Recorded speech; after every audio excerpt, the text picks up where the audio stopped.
all persons are presumed to know the general public laws of the state or country where they reside and the legal effect of their acts. The children in your neighborhood, the children in your family, and you really want to give them something, learn that law. Sit down and study and teach them their rights. Teach them their proper names and nationalities. And we'll get into that another time, but I just wanted you to know this. I didn't mean to be this long. I don't like making long videos like this, but it's so much information to get out there, and it's like the way that I've been doing it is not enough for me. I try to do this stuff every day and drop something every day. Like, comment, share, tell me what you think. If there's anything you want me to elaborate on, please just let me know. Subscribe to the channel so you can stay updated on what's going on. And don't miss out, because the way things are going now, man, if you don't know your rights, man, they're going to cook you.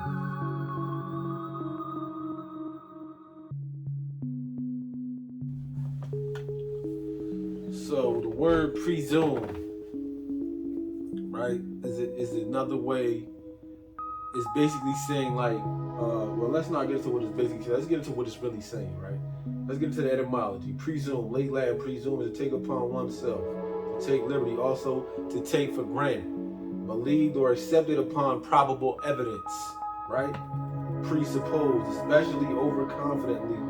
From Old French presumere, 12th century, and directly from the Latin presumere, anticipate, right? In late Latin, assume, from pre before, presumere, to take, obtain by, from such burying the sub, up from under, plus emere, to take, right? To take, distribute. To presume is to base a tentative or provisional opinion on such knowledge as one has to be held until it is modified or overthrown by further information, right? The intransitive sense of to venture beyond the limits of ordinary license or propriety, and that of to press forward presumptuously are from early 15th century, right? So now, when you're dealing with the presume, that means it's a tentative or provisional opinion on such knowledge as one has to be held until it is modified or overthrown by further information. So, when they say that all persons are presumed to know the general public laws, that means, well, let me be more specific, of the state or country where they reside and the legal effects of their acts. So if you know the legal, if you reside anywhere, if you're a resident anywhere, any state, any country, right? According to Corpus Juris Secundum, they're saying that everybody that wherever you live, they ask you what's your address, it's presumed that you know the laws where you at. And it's presumed that you know the general public laws, pardon me. Now every statute, right, every so-called criminal statute comes from some type of public law, right? And we can get into that another time as well. But when we see the code, 2C, such and such and such and such, understand that there's a general public law behind that, what they call the statute. So it is presumed if you live there, if I say, I live here, if I live in anywhere in New Jersey, and I get charged with a 2C offense, and they ask me what's my address, and I tell them a New Jersey address, it's going to be presumed that I know these laws, according to Corpus Juris Secundum. But when you go to court, and then you sign for a lawyer, right, or you sign your name on anything, and you answer to the name, that right there takes that presumption of knowing away, and then they put on you that you're incompetent, that you're, especially if you classify as a black person or some type of minority, you would be Hispanic, and still you're classifying as some type of minority. A minor is a person who is not able to carry on their own affairs. So therefore, they will try to push a lawyer or attorney on you. Now we get it mixed up thinking that lawyers and attorneys are the same thing, and we think they actually tell us that you have a right to an attorney, as if an attorney is somebody that's working on your behalf. But actually, attorney is just somebody who's appointed to transact business for you. I could turn around and give my brother power of attorney over my affairs, and he can handle everything and transact business in my name, right? Because to attorney means to turn your rights over to another landlord. So that's like if you're renting a house and the owner of that house decides to sell that house to someone else, you don't have a contract with that someone else. That person can choose to honor the contract that you had, and you can choose to honor the contract, and then you have an attorney. Or that person could try to get you to accept the contract that they want to give you, and you can turn around and say, no, I don't want you to be the landlord. The lease is broken. I'm out of here, But they got to, it's a whole bunch of different measures that go into that, but that's what an attorney is when you sign your rights over to another landlord. So by you signing for an attorney, you gave your rights over to another landlord. You are the lord of your rights. You are the one that has the ownership of your rights. But when you start transacting business with people, you start giving up rights. Now, what this attorney will do, if you get indicted, you'll go into court and they'll have an arraignment, right? This is after you get indicted, not the initial appearance or whatever, but after you get indicted, right? When you're formally indicted, the attorney will go in there very smoothly. Oh, here, I'm attorney such and such here to represent this person, so-and-so, whoever you are, and they'll say that we waive a formal reading of the indictment. Now, when you waive a formal reading, what you just did, according to the UCC, the part on presentment and dishonor, I think it's in like section 3 or something. What you just did was you waived notice of default. A lot of people don't catch this, especially those guys that deal with the UCCs and all this. They don't really catch this concept in court. They just try to say you can't do this they can't do this to you, da da da da. But you have to know exactly why it is they can't do this to you.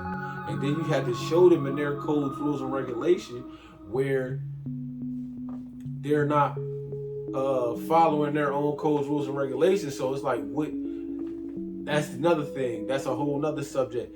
Getting into, the nature of the charges against you and really comprehending what your rights are.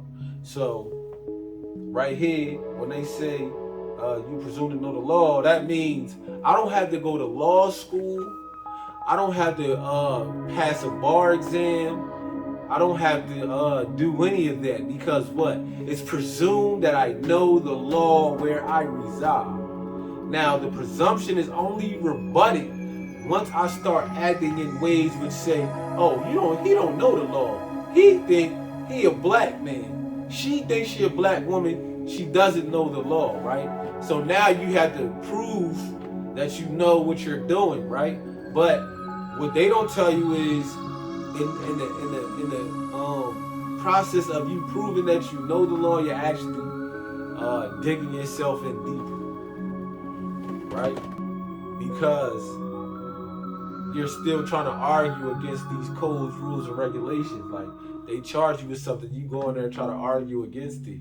Like, I'm gonna file this motion, I'm gonna get this, that, and the third.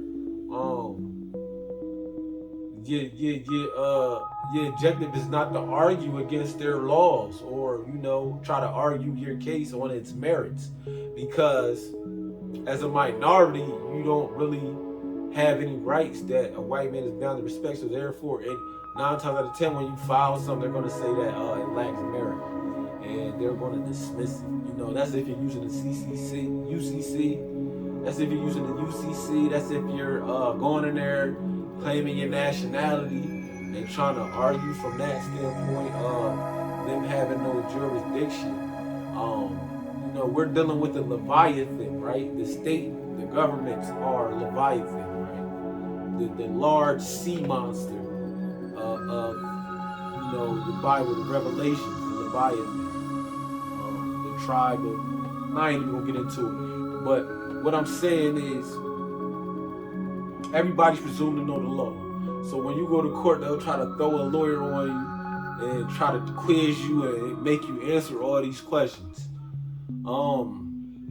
Your job is not to give them the answers that they're looking for. Because when you go in there, they're going to ask you, even so much as what is your name. What you just did was incriminate yourself by giving them your name. By having an ID, you agreed to be subject. By having an ID that they issued for you from the state, you signed a contract with that state. See, this is the legal effects of your acts. So if you have a birth certificate, if you have a social security card, right? If your parents filled this out for you as your legal guardians, right? They basically incriminated you. They ensnared you with the Leviathan from a young age. They made the state a third party into the situation with the children and all of that. But they, it's presumed that they knew what they was doing. But it's really, this is why all of this stuff is kind of fraud. Well, it's not kind of fraud, it is fraud. It's legal fraud because they're presenting things as if it's innocuous. Like, oh no, this is just so we can do this and that. But they don't give you full disclosure. They don't tell you the full ramifications of you filing and signing these documents. If you're signing anything, it's a contract. And what is a contract? To bind with. Drawing, right? You're drawing a circle around yourself. You're binding yourself in to some type of agreement that can be enforced in their courts. So when you bind yourself in, right, you're ensnared by the Leviathan, right? The Leviathan has many tentacles. They have a million different ways to try to trap you in and pull you in into their realm of the sea. So what happens is everything is presumed that you know what you're doing until you get in that courtroom and then they try to put the lawyer on you. Oh man, it's Alice in Wonderland out there, through the looking glass. They're saying anything, they're doing anything. They ultimately don't care. They're trying. They're going to try to ensnare you. They're going to try to trip you up. They're going to try to make you stumble. Your best bet is to not engage them. Those who know law will do their best to not engage and not make any type of answers or give them any type of responses that suggest that you want to do business with them in no way, shape, or form. They do tell you you have a right to remain silent. However, by remaining silent, they can use that to try to ensnare you as well. So you have to know what's being said as well as how you should respond to what's being said. Because, like, if a police officer comes to you, right, he pulls you over, he snatches you out your car, you don't have no license, you don't have to say nothing. And if you go to court, they can say, yeah, the police violated in a sense. However, since you didn't object, you consented to it. You acquiesced by your silence. That's how it's another way, because you have to understand the biggest game out here.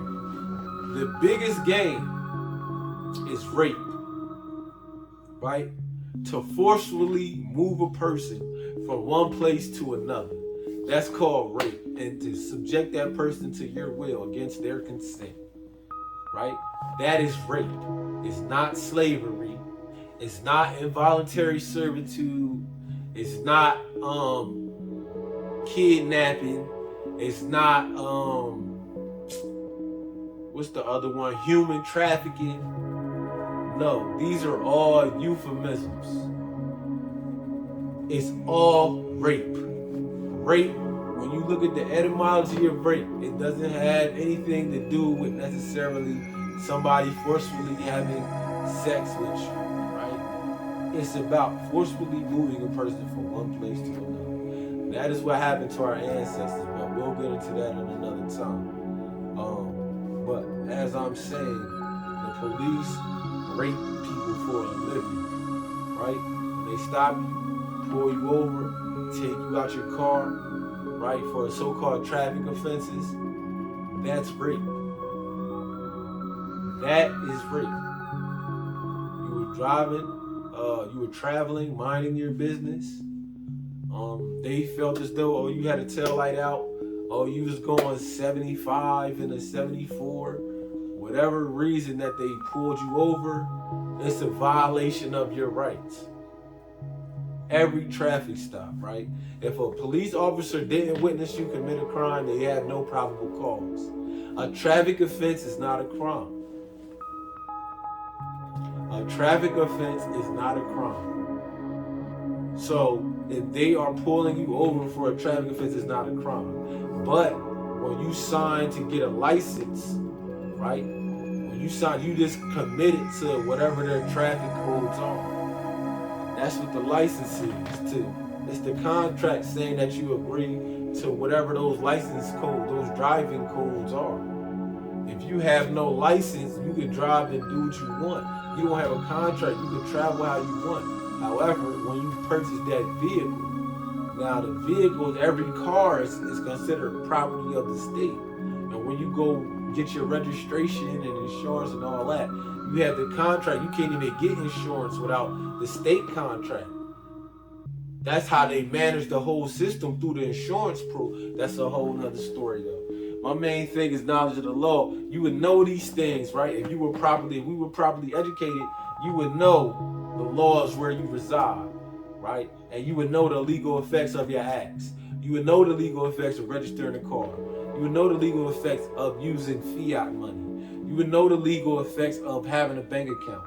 You would know the legal effects of having an address, and you would know the legal effects of having a birth certificate or registering your property with the state. But we don't know the legal effects. We're not taught those things, but it's presumed that we do, which is how they charge us. So when you go to court though, and they start questioning you, they realize that you don't really know. That's when they put the lawyers on us. And then when they put the lawyers on us, that's the attorney, the lawyer and attorney as a whole, that's not the same thing. We're promised our right in the Bill of Rights says that we have a right to counsel. We have a right to counsel. A counsel is not an attorney. A counsel is not a lawyer. A counsel is simply one who advises. And one who advises is not somebody that tells you yada yada yada, you should do this, or I think we could do this. That's not what an advisor is. An advisor is somebody that reads for you. But once again, you have to get into the etymology of these words. A counsel is somebody who reads for you. The right to counsel was for people who couldn't read. Everybody didn't go to school. Everybody didn't didn't go have books back then when they created this. So like even to be a lawyer, they didn't go to law school. There were no law schools. If you do the history of the bar and learn about all these things, you learn that they were going, like a lot of these so-called professions, like if you read about the coffee houses and the pawn shops, look into them. All the different, from Lloyd's to the different the bar association, the bankers were the pawnbrokers. Yeah, do your research on that. There's a book I had called The Dictionary of Phrases and Fables. Oh my God, read those books. Get you a dictionary of phrases and fables and go through it and look at the history of all these different professions that they have in there. Right? So to be a lawyer, you didn't necessarily go to a law school. You just became an apprentice of somebody who was involved in that. And like I said, one who was counsel wasn't somebody that represented somebody. The attorney is when you give him power of attorney. I could give anybody power of attorney, as I said. And to be a counsel, all one had to do was know how to read. The king didn't always know how to read, so he had to have a counsel. Some people to read for him. But this isn't how they give it to us. This is how they mislead us and deceive us and get us to give up our rights without us even realizing that it's happening. And they have such a very diplomatic manner to them, and they make it seem like they're really for us, but they're not really for us. You got some people that are, but those people are far and few in between, because their mindset is, if you won't take the time to learn the things that are necessary to run and uphold a society, then you're no better than the beast of the field. You're no better than the cattle. You are lambs to the slaughter. And that's how they're going to treat you. They're going to try to get what they can out you. So we have to be mindful of this. We have to do what we need to do to educate and elevate ourselves and stop depending on these so-called professionals to try to come through and fix the problems that it's the professional class that created it. So if you don't know the laws where you reside and you don't know the legal effects of your acts, you are definitely incompetent in this society. Everybody's supposed to know the law, every man, woman, and child. In fact, there's a law in the United States codes which says that every child upon completion of 6th grade is supposed to get a copy of a constitution. Now, some of us might not have known that was federal law, but that's federal law. I don't recall getting a constitution upon 6th grade graduation. I don't know a lot of people who did, but everybody's supposed to get a copy of it, right? And so many people have never read the Constitution. Many people haven't read not only the Constitution of their state, but they've never read the United States Constitution. I know coming up in school, for me, I only thought the Constitution was we the people in order to form a more perfect union. The preamble. That's all, and I thought it was the preamble and the 5 freedoms. The freedom of religion, the freedom of the press, the freedom of speech, the freedom of assembly, and the right to bear arms. That's literally all I knew, and I barely remember those. I didn't know about due process. I didn't know about search and seizure. I didn't know about cruel and unusual punishment. I didn't know about, life, liberty, and the pursuit of happiness. You probably did read the Declaration of Independence, but I don't remember it. There's a Declaration of Human Rights. There are many places where you could go and read about this human rights, and I don't mean civil rights. Human rights, not even those, but divine rights. The rights that you have just for the simple fact that you exist. But with that, right, with those rights, you have to have the knowledge to defend those rights, because the purpose all those documents was written, like the Constitution and Declaration of Independence, they were written to protect you. They were written to inform you so that you could have something to stand on, right? These were your means of defense. If the government wrongs you and you want to sue the state, or you have to know that there are so many different mechanisms in place for them to try to get out of it, even though they may have wronged you. But if you don't go about it in the right way, it's going to get dismissed if you try to sue. If a police does something to you, they have so many ways to help the police get out of a jam. They may say, yeah, that's wrong, but you didn't go about it the right way. So what they going to do, they're going to dismiss it, and you're going to be sitting there stuck like, yo, y'all did me wrong. Like, I've seen situations where guys have been in courtroom and the judge told them, like, listen, you're absolutely correct. However, I'm not inclined to go against my colleague. This is real things that have happened. People have been right, about what they did and what happened and what occurred and what transpired, and judges have flat out denied it. And a judge told me to my face, like, it may, if it happened, if you don't like my rule, appeal it, right? Because they know the process. They use those Fabian tactics, those delay tactics to draw it out.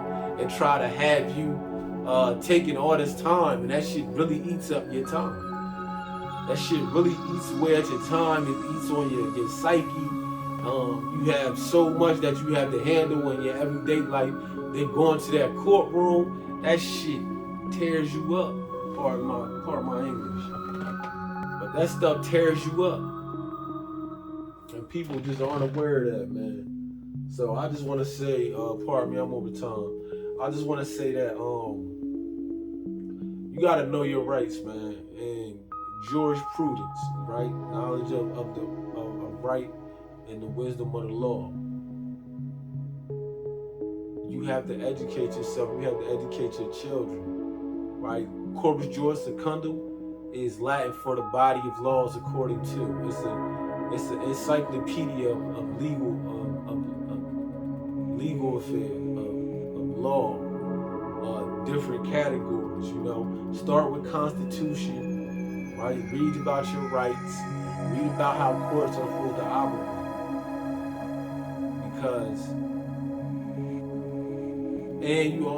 You got to read these things so that you're not left out here defenseless. You're not left out here to be taken advantage of by these wolves and sheep. You'll know what's supposed to happen and how to move. But it takes a lot of study, and you definitely need guidance to do it.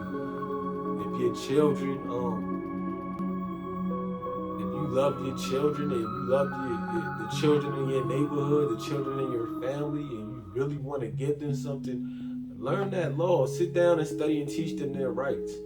Teach them their proper names and nationalities. And we'll get into that another time, but I just wanted you to know this. I didn't mean to be this long. I don't like making long videos like this, but it's so much the information to get out there, and it's like the way that I've been doing it is not enough for me, man. I try to do this stuff every day and drop something every day. Like, comment, share, tell me what you think. If there's anything you want me to elaborate on, please just let me know. Subscribe to the channel so you can stay updated on what's going on. And don't miss out, because the way things are going now, man, if you don't know your rights, man, they gonna cook you. Peace.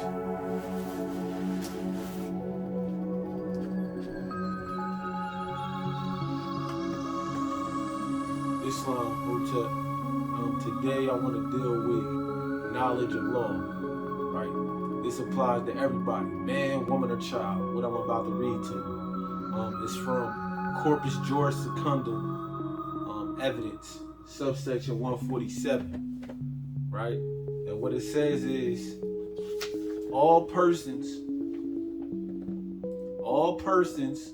are presumed to know the general public laws of the state or country where they reside and the legal effect of their acts. Persons are presumed to know that laws are subject to change and repeal, and to know of changes made. We're gonna start. We're not even gonna get into everything, but we're gonna get into the major points right here, right? Because I can talk about persons and with the definitions and breakdowns of persons for forever. But the main word I want to look at is presume. Presume as in presumption, right? Pre is a word meaning what? Before, right? And assume is a word meaning to take up, right?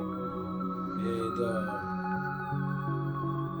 when you're dealing with sum, S-U-M, right? Presume, consume, assume, they all have that same ending with that sum. That's the same word. So when you presume, that's kind of like to make an assumption, right? But the presumption